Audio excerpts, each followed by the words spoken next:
जमीन मिली तो बंजर, टीम मिली तो क्या हुआ? क्या सुनना चाह रहे हो? बाबर आजम के दिल से ये बात आज निकल रही होगी कि यार क्या, मैं नहीं बोलूंगा। कमेंट सेक्शन के अंदर आप लोग लिख देना और बाकियों को समझ लग जाएगी, अगर किसी को समझ नहीं लगी कि मैं क्यों खामोश हुआ हूं। बहरहाल बात वही है कि जनाब, जमीन बंजर और टीम डैश डैश डैश। लेकिन आज पिशावर जल्मी के साथ जो कुछ हुआ है पिंडी के अंदर, ये सिर्फ टीम की वजह से नहीं हुआ। जो पिशावर जल्मी की मैनेजमेंट है ना, वो भी इसकी पूरी जिम्मेदार है। कुछ लोग कहेंगे वो कैचेस ड्रॉप हुए और इस वजह से जो पिशावर जल्मी है उसको एक्स्ट्रा रन पड़ गए। कुछ लोग ये कहेंगे कि जनाब जो बारिश है उसकी वजह से मैच जो है वो शॉर्टन हो गया और लाहौर कलंदर्स के पास जो बैट्समैन थे वो सारे के सारे पावर हिटर्स थे। लेकिन भाईजान, आज अगेन किस्मत ने initially Babar Azam and company को मौका दिया था कि भाईजान कल रात आपसे जो गलती हुई है ना, आप उसको सुधार लें। कुदरत का निजाम आज अगेन पिशावर जल्मी के लिए एक्टिव हुआ था कि आप जो अपनी विनिंग स्ट्रीक है और जो आपके साथ एक चीज अटैच्ड है कि आप इस पीएसएल की वाही टीम है जो अभी तक पिछले 9 सीजन्स के प्लेऑफ जो है वो खेल चुके हैं, तो अब आप 10वां प्लेऑफ जो है वो भी खेल लें। लेकिन पिशावर जल्मी की मैनेजमेंट और पिशावर जल्मी के कप्तान बाबर आजम साहब के क्या ही कहने, उन्होंने कहा कि नहीं भाईजान, कुदरत का निजाम जितना मर्जी हमें हेल्प आउट करे, हमने अपने पांव के ऊपर कुल्हाड़ी मारनी है। और वो कौन सी 3 गलतियां हैं या 3 ब्लंडर हैं जिनकी वजह से पिशावर जल्मी न सिर्फ आज का मैच हारी, बल्कि इस टूर्नामेंट से भी उनको जनाब टाटा बाय बाय जो है वो बोलना पड़ गया। इसकी डिटेल्स आज की वीडियो में मैंने आपके साथ शेयर करनी है। इसके अलावा जो लाहौर कलंदर्स ने कारनामा किया है उसके ऊपर भी बात करेंगे। देन साइम अयूब क्यों नाकाम हो रहे हैं। कुछ लोग ट्विटर के ऊपर जनाब वो साइम अयूब की जो लंदन में रिहैब चल रहा था ना, और वहां पे जो एक फीमेल के साथ उनकी पिक्चर्स आई थी उसको रीजन करार दे रहे हैं।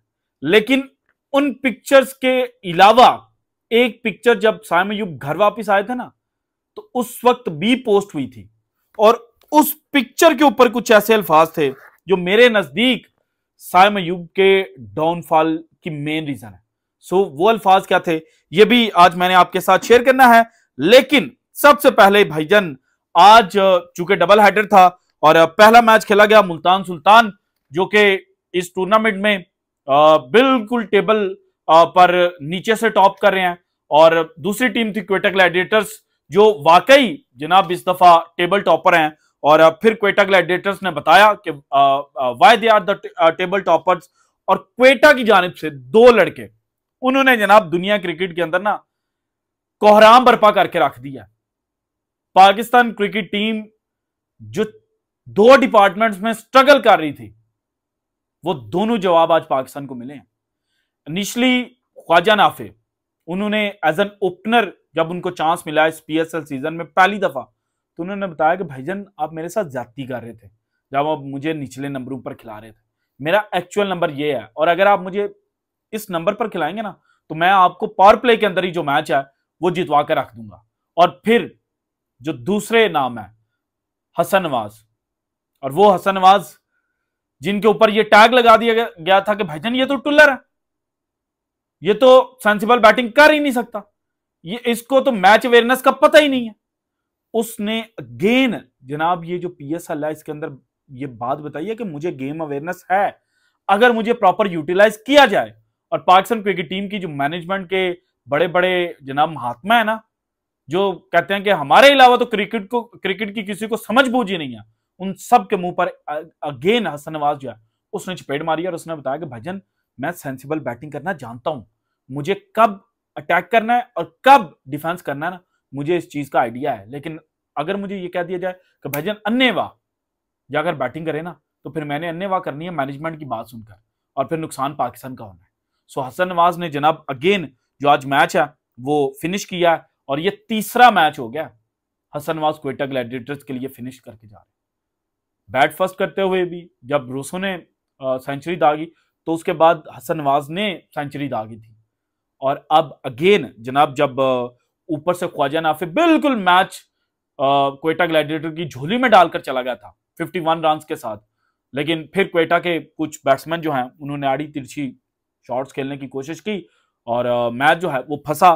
तो इस फंसे हुए मैच को अगेन जनाब जो हसन नवाज है उन्होंने ना सिर्फ निकाला बल्कि उन्होंने क्वेटा ग्लैडिएटर्स की जनाब जो टेबल टॉपर होने की एक इस दफा रीत पड़ी है ना, इसको मजीद स्ट्रेंथन किया और अब क्वेटा ग्लैडिएटर्स डायरेक्ट क्वालिफायर 1 खेलेंगे और क्वालिफायर 1 लगता ही है कि जीतकर वो जनाब जो फाइनल है ना उसमें अपनी जगह भी पक्की कर लेंगे।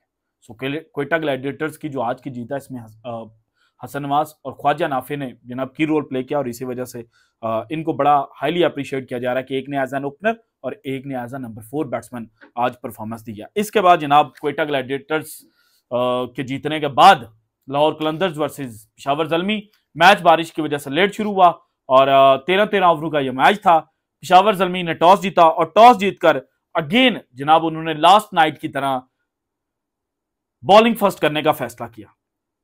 हालांकि वो ग्राउंड जहां पे इस दफा बॉलर्स को मार ही मार पड़ रही है, उस ग्राउंड पर अगेन एक छोटे मैच में पेशावर ज़ल्मी ने पहले तो गलती ये की कि भाईजान उन्होंने बॉलिंग ले ली और अगर बाकी टीमों को एक साइड पर रखकर सिर्फ पेशावर ज़ल्मी का ही इस दफा का ट्रैक रिकॉर्ड चेक किया जाए ना PSL 10 का इस ग्राउंड के ऊपर, तो इन्होंने पहला मैच खेला था जनाब पिंडी में अगेंस्ट क्वेटा और क्वेटा ने 216 रन इनको मारे थे और 217 रन चेज करते हुए पेशावर ज़ल्मी 136 रन के ऊपर ढेर हो गए। देन सेकंड मैच इन्होंने खेला इस्लामाबाद यूनाइटेड के खिलाफ सेम ग्राउंड के ऊपर और 243 रन इनको पड़े थे और इन रिप्लाई 141 के ऊपर पेशावर ज़ल्मी का जो दम है ना सारे का सारा निकल गया था। देन तीसरा मैच इन्होंने मुल्तान सुल्तान के खिलाफ यहां पर खेला और यहां पर बैटिंग फर्स्ट करते हुए 227 रन इन्होंने फट्टे के ऊपर लगाए और मुल्तान सुल्तान सिर्फ 107 रन के ऊपर ऑल आउट हो गई थी। देन जनाब ये कराची गए, इन्होंने कराची में जाकर कराची किंग्स के खिलाफ मैच हारा, लाहौर में इनकी वापसी हुई और लाहौर कलंदर्स को इन्होंने जनाब लाहौर में हराया। देन अगेन क्वेटा ग्लैडिएटर्स जो पिंडी में इनको हरा कर गए थे, इन्होंने जनाब वहां पर क्वेटा के खिलाफ लाहौर में अगेन मैच हारा, लेकिन इस्लामाबाद यूनाइटेड के खिलाफ इन्होंने मैच जीता और फिर मुल्तान में गए, मुल्तान सुल्तान से अगेन मैच जीता। लेकिन जैसे ही पिंडी में इनकी वापसी हुई तो वो स्टेडियम जहां पर पहले 3 मैचेस में से 2 दफा इन्होंने बॉलिंग फर्स्ट करते हुए मैच हारा था, रन चेस करते हुए, जहां पे ये रन चेस नहीं कर पाए थे वहां पर इन्होंने अगेन रन चेस करने का फैसला किया और कराची किंग्स ने जनाब इनको 237 रन फट्टे के ऊपर लगाए और ये मैच हार गए क्योंकि रन चेस नहीं कर पाए, इनके हाथ पांव फूल गए। देन अगेन 13 ओवरों के मैच में 149 रन इनको पड़े हैं। एंड के ऊपर थोड़ी सी पेशावर ज़ल्मी की जो बॉलिंग लाइनअप है ना वो ट्रैक के ऊपर वापस जरूर आई, लेकिन 13 ओवरों के अंदर 149 रन, कैचेस भी ड्रॉप हुए और जो प्लेइंग 11 चूज की हुई थी भाईजान मोहम्मद अली को अगर आपने एक ही ओवर देना है तो फिर आप उसको खिला क्यों रहे हैं? और आपको पता था कि वो पिंडी में मार खाकर जा रहा है, वो तो जहां पे थोड़ी सी फेवरेबल कंडीशन लाहौर और मुल्तान में मिली वहां पर कामयाबी उसको मिली थी। आपने पिंडी में अगेन जहां पहले 2 मैचेस के अंदर उसकी फैंटी लगी थी, आपने उसको अगेन मैच खिला दिया जो डू एंड डाई मैच था।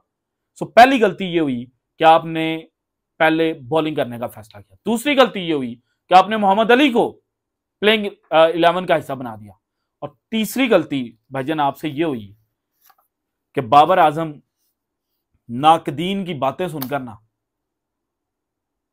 1 डाउन पोजीशन के ऊपर आ गए और हारिस से बैटिंग करवा दी। हालांकि हारिस ने इस PSL में जो कामयाबी समेटी थी ना इनिशियल मैचेस के अंदर भी, वो बतौर ओपनर नहीं समेटी थी, वो नंबर 4 पोजीशन के बैट्समैन के तौर पर समेटी थी और बाबर आजम को चाहिए था कि खुद ओपन करने के लिए आते। लास्ट मैच में भी ये हुआ कि बाबर आजम जब बैटिंग करने के लिए आए तो पावर प्ले इतना अच्छा नहीं लगा हुआ था पेशावर ज़ल्मी का और आज अगेन जब 4 ओवरों का पावर प्ले था तो पेशावर ज़ल्मी जनाब जो पावर प्ले है उसको यूटिलाइज नहीं कर पाई। हाँ, बाबर आजम होते और जिस तरह से अटैकिंग क्रिकेट बाबर आजम खेलने की कोशिश कर रहे थे, बाबर आजम उस पावर प्ले के अंदर जनाब जो पिशावर जलमिया उसके लिए रन स्कोर कर सकते थे और मैच का जो एंड रिजल्ट है वो डिफरेंट हो सकता था। सो मेरे नजदीक ये 3 गलतियां हुई। इसके बाद साइम अयूब इस सीजन में बतौर बैट्समैन मुकम्मल नाकाम हुए और इस नाकामी की रीजन कुछ लोगों के नजदीक, जैसे मैंने इंट्रो में बताया कि वो फीमेल के साथ जो इनकी तस्वीरें हैं वो करार दी जा रही है, लेकिन मेरे नजदीक मेरे नजदीक भाईजान साइम अयूब जब पाकिस्तान वापस आए और अपने घर गए थे ना, तो एक वीडियो पोस्ट हुई थी और उस पोस्ट के अंदर किंग ऑफ नो लुक लिखा हुआ था। आज के दौर में वो, मुझे पता है, वो वेस्ट इंडीज के एक चैडविक वाल्टन होते थे, वो भी नो लुक शॉट खेलते थे और वो छक्के के लिए जाती थी। साइम अयूब भी नो लुक शॉट खेलते हैं। ख्वाजा नाफे ने भी आज नो लुक शॉट के साथ छक्का लगाया। सो अगर आप किंग शिंग अभी से अपने नामों के साथ लगवाने शुरू हो जाएंगे, या आपकी फैमिली में भी अगर कोई लगा रहा है, तो कहीं ना कहीं बात होती है, वो चीज आपके जहन में पहुंच रही है कि भाईजान आपकी तो हवा को भी कोई नहीं पकड़ सकता। तो अब आपको पता चला है कि भाईजान आप पकड़े जा सकते हैं। और जो ऑटोमेटिक चॉइस साइम अयूब लग रहे थे ना, मुझे लगता है कि आप शायद बांग्लादेश के खिलाफ सीरीज में ऑटोमेटिक चॉइस ना रहे, क्योंकि फखर बतौर ओपनर कामयाब हुए। और अगर इन्होंने हसन नवाज को बतौर ओपनर खिलाने की कोशिश की, तो देन अगेन जनाब जो साइम अयूब है ना, उनको बेंच के ऊपर या फिर जो घर है ना, वो टाइम गुजारना पड़ सकता है। सो ये गलतियां हैं जो पाकिस्तान के क्रिकेटर्स को सुधारनी पड़ेंगी। ये जो किंग शिंग के टाइटल लग जाते हैं ना, ये आपको आगे नहीं बढ़ने देते। इसके बाद जनाब Lahore Qalandars done and dusted लग रहे थे, बट जिस तरह से उन्होंने कमबैक किया और जिस अंदाज में अब वो जनाब प्लेऑफ में क्वालिफाई करके गए, तो उनसे भी एक्सपेक्टेशंस हैं। डन लाहौर के अंदर अगेन चूंकि प्लेऑफ होने हैं, तो लाहौर कलंदर्स लाहौर के अंदर डेडली हो सकती है और जो लाहौर कलंदर्स है वो सरप्राइज देकर अगेन जो टाइटल है वो जीत सकते हैं। This is it from today's episode. अगर आपको वीडियो पसंद है तो लाइक कीजिएगा, ज्यादा से ज्यादा शेयर कीजिएगा, और अगर आपने अब तक चैनल को सब्सक्राइब नहीं किया तो करते हैं। शुक्रिया, अल्लाह हाफिज।